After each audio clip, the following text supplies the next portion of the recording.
भाई मस्जिद क्यों बनाई है? ये नमाज घर पे नहीं हो सकती? अल्लाहु अकबर। डंडे वाले का क्या नाम था फिर भूल गया। ए निहाल भाई मस्जिद क्यों बनाई है?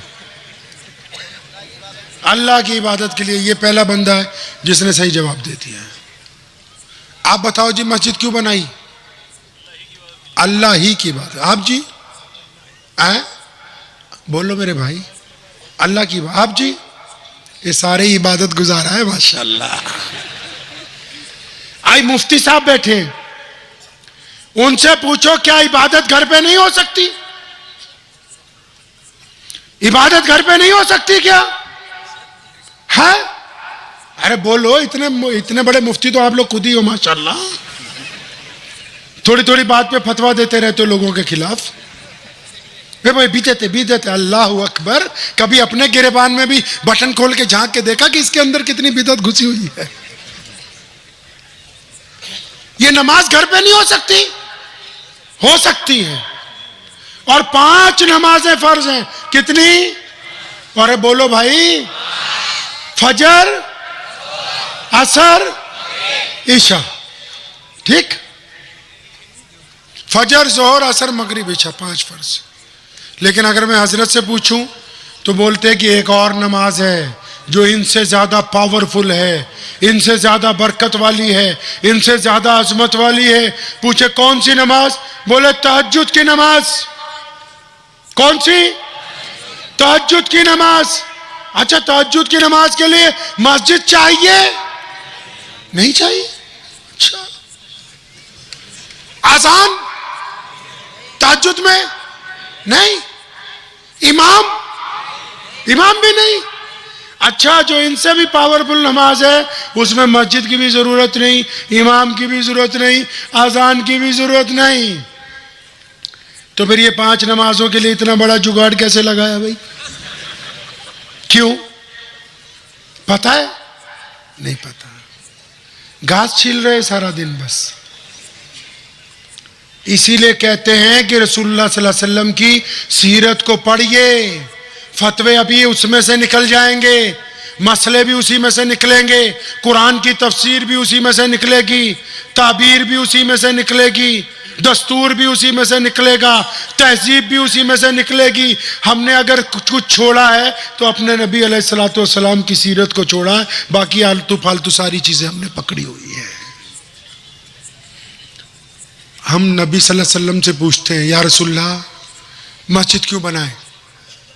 इमाम बुखारी जवाब देते हैं, अल्लाह के नबी की हदीस उसमें मौजूद है।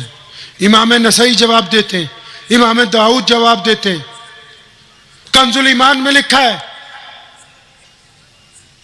पढ़ लो जिस मर्जी किताब को, चाहे वो मौलाना अशरफ अली थानवी रहमतुल्लाह अलैह की हो, चाहे वो बरेली के इमाम हजरत मौलाना अहमद रिजा खां बरेलवी साहब रहमतुल्लाह अलैह की हो।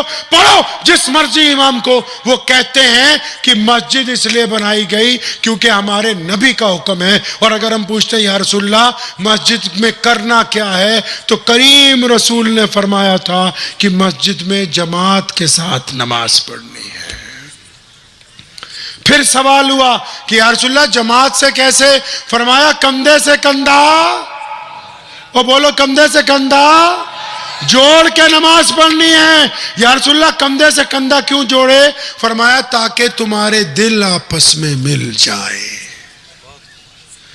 पता ये लगा कि नमाज जमात से इसलिए नहीं हो रही कि हम लोगों की कोई ताकत बनानी मकसूद थी, इसलिए हो रही थी कि अल्लाह के रसूल एक खूबसूरत समाज बनाना चाहते हैं जिसमें अब्दुर रहमान फजर में आए, जोहर में ना आए, असर में ना आए, मगरिब में ना आए, तो ईशा में जनाब अब्दुल कादिर उसके घर पहुंच जाए, पूछे मेरे भाई क्या बात है? कोई दुख होगा तो उसका साथ देंगे, तकलीफ होगा तो उसका साथ देंगे, परेशान होगा तो उसका साथ देंगे, बीमार होगा तो उसको दवाई ला के देंगे, उसके कंधे से कंधा मिलाएंगे। इन नमाजियों को तो यही पता नहीं है कि हमारे दाईं तरफ कौन है, बाईं तरफ कौन है। ये जमात से नमाज तो पढ़ रहे हैं लेकिन जमात का हक नहीं अदा कर रहे। इनको विजन ही नहीं पता रसूलुल्लाह का विजन क्या है। नबी अलैहिस्सलाम चाहते क्या हैं? रसूलुल्लाह ने नमाज इसलिए अल्लाह ने दी ताकि बंदों को अच्छा बनाना है। मस्जिद इसलिए बनाई ताकि आपको एक अच्छा समाज बनाए। और आपने क्या सोचा कि सिर्फ 5 नमाज पढ़ने के लिए मस्जिद है? सुनो मसला, मस्जिद का पड़ोसी अगर भूखा सो जाए, पूछना कभी मुफ्ती साहब से, रसूलुल्लाह कहाँ रहते थे? मस्जिद नबवी के साथ में घर बनाया जोड़ के। और खाना खाने से पहले क्या करते थे?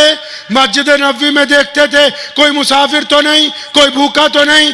आती थी इत्तला, या रसूलुल्लाह सबने खाना खा लिया, असहाबे सुब्बा ने खा लिया, अल्लाह के नबी लुकमा तोड़िए। फरमाया रुक जाओ, बिलाल इधर आओ, ये दाईं तरफ वाले पड़ोसियों को पूछो खाना खाया है? बिलाल जब उधर गए, अबू हुरैरा को बुलाया, बोला बाईं तरफ वाले पड़ोसियों को पूछो खाना खाया है? अबू हुरैरा उधर गए तो अनस को बुलाया कि सामने वाले पड़ोसियों को पूछ के आओ इनके घर में चूल्हा जला है कि नहीं। तुम्हें किसने कहा कि मस्जिद के बेहतरीन सदर बन गए हो, मुतवल्ली बन गए हो, इमाम बन गए हो? खुदा की कसम, किसी मस्जिद का पड़ोसी, चाहे उसका मजहब इस्लाम हो या ना हो, चाहे वो किसी दूसरे मजहब से ताल्लुक रखता हो, अगर वो गरीब है और उसके बच्चे खाना नहीं खा पा रहे, उसके बच्चों के स्कूल की फीस नहीं है, तुम्हें यह हक नहीं पहुंचता कि तुम मस्जिद में रमजान में बिरयानियां खाते फिरो। ये मस्जिद के हुक्म में दाखिल नहीं है। ये बात किसने कहा कि सिर्फ 5 वक्त की इमामत के लिए यह मस्जिद बनाई है? ये इमाम इसलिए बिठाया ताकि तुम्हें बताए कि इधर खाई है, इधर कुआं है, यह सीधा रास्ता है। ये मस्जिद इसलिए कि यहां कोई गरीब आएगा, वो सवाल करेगा तो मस्जिद वाले उसको खाली नहीं लौटाएंगे, क्योंकि ये रसूलुल्लाह की सुन्नत है। मस्जिद नबवी में गरीब पहुंचा, एक नहीं हजारों पहुंचे, और उन्होंने आके कहा या रसूलुल्लाह मदद कीजिए। और मदद मांगने वाले मुसलमान नहीं थे, क्योंकि रसूलुल्लाह ने मुसलमानों को हाथ फैलाने का हुक्म नहीं दिया। जो गरीब आया उसको दो, जो कपड़े मांगने आया कपड़े दो, सब जो सवारी मांगने आया सवारी दो। क्यों? ये रसूलुल्लाह की सुन्नत है। क्या हम अपनी मस्जिद में किसी को खाना खिलाते हैं?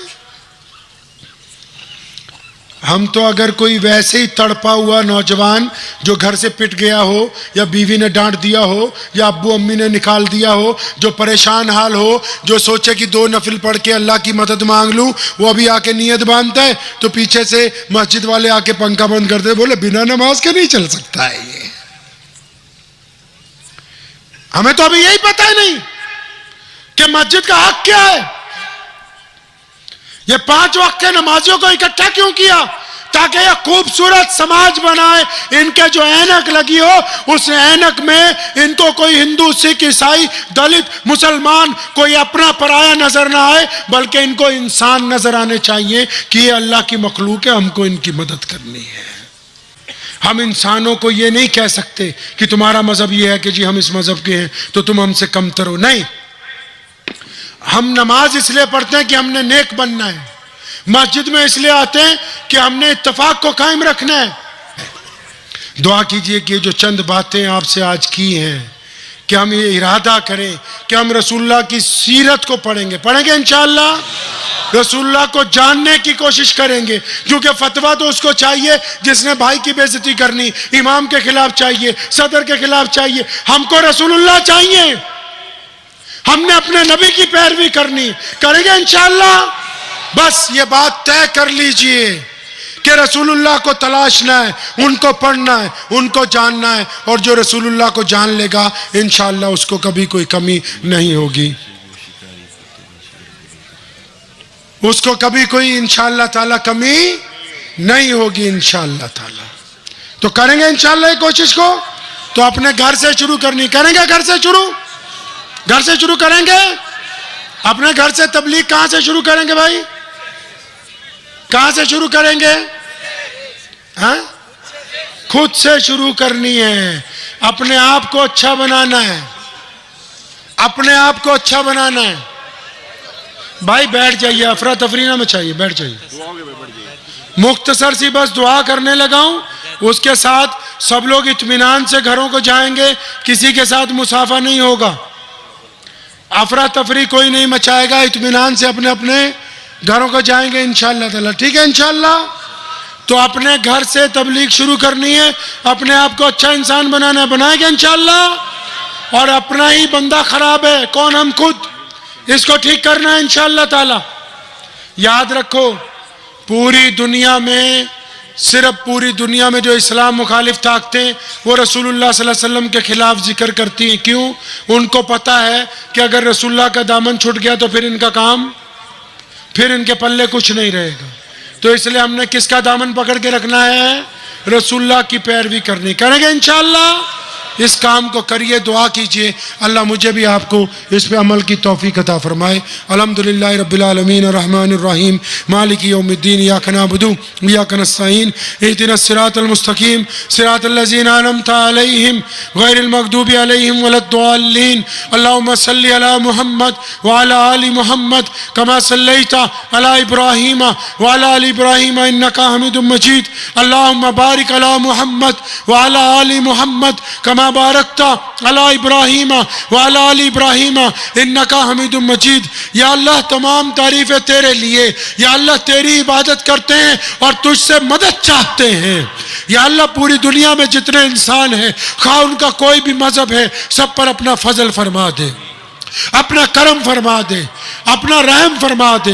इलाहुल आलमीन, जो बीमार है उनको शिफा अता फरमा, जो तंगदस्त हैं उनकी तंगदस्ती को दूर फरमा, जो परेशान हाल हैं उनके लिए आसानियां पैदा फरमा दे। ए मौला करीम, इस मजमे में जितने लोग बैठे और बिलखसूस जितने लोगों ने इस इज्तिमा का इनेकाद किया है, जितने साथी यहाँ मुस्लिम इंतज़ामिया के बैठे और ज़िला इंतज़ामिया में जिन प्रशासन के लोगों ने इनकी मदद की है, या अल्लाह सबके घरों पे रहमत नाजिल फरमा, सबके बिगड़े हुए काम बना दे। ए मौला करीम, जितने लोग इस इज्तिमा में आए हैं सबकी जायज़ तमन्नाओं को पूरा फरमा, बीमारियों से निजात अता फरमा, नेक साले औलाद अता फरमा, माँ बाप का फरमा बरदार बना। ए मौला करीम, ये मुख्तसर तरीन दुआ है, लेकिन या अल्लाह आपसे इस्तदाद है कि हमारी आने वाली नस्लों में दीन को दाखिल फरमा दे, आने वाली नस्लों में दीन को दाखिल फरमा। मसलक का नाम लेके एक दूसरे से लड़ने से परहेज अता फरमाए, एक दूसरे का भाई बन के, एक दूसरे का बाजू बन के, एक दूसरे का साथ देने की तौफीक अता फरमाए। पूरे महाराष्ट्र में या अल्लाह जितने भी लोग रहते हैं सबको आपस में प्यार मोहब्बत सलूक से रहने की तौफीक अता फरमाए। या अल्लाह, इन दुआओं को अपने प्यारे नबी खातिमुन नबीयीन हज़रत मोहम्मद मुस्तफ़ा सल्लल्लाहु अलैहि वसल्लम के सदक़े कबूल फरमाइए। अल्लाहुम्मा बारिक अला मुहम्मद व अला आलि मुहम्मद कमा बारकता अला इब्राहीम व अला आलि इब्राहीम इन्नका हमीदुम मजीद। व सल्लल्लाहु तआला अला खैरि खल्क़ि अजमईन व बिरहमतिका या अरहम। मुझे उम्मीद है कि आपको ये वीडियो पसंद आई होगी। अगर पसंद आई हो तो ये आप अपने दोस्तों के साथ शेयर करें और इस चैनल को सब्सक्राइब ज़रूर करें।